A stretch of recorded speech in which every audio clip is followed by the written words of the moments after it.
outside of this melting pot, if you like, of Sydney and Melbourne, where are you suggesting that people sort of looked at, to make it easier, I suppose? Yeah, the secret sauce. Look, I think there's so many different examples across the country that we've looked at over the last 2 or 3 years, which haven't been Sydney or Melbourne.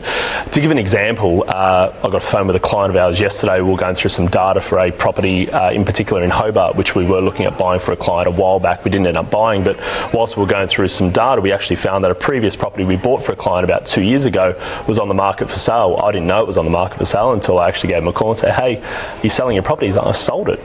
So that example was something that we bought for a client best part of 2 years ago for somewhere around about $254,000 in Glenorchy, which is more or less the meat and potatoes suburb of Hobart, 10 minutes from the CBD, working class market with jobs creation. That was sold for $360 19 months later, which was, on our estimation, about 42% growth in massive. 19 months.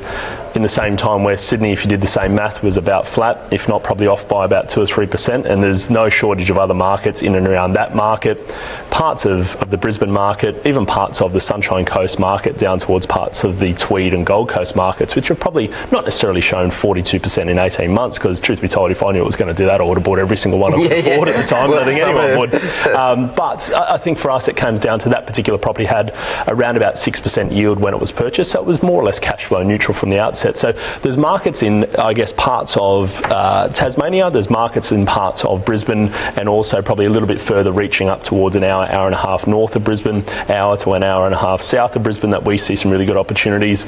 Parts of the regional belts of Melbourne are probably pushing out an hour, hour and a half to some of those more satellite hubs, which have got jobs creation, they've got universities, hospitals, and they're also probably passing the test of first home buyer belts as well.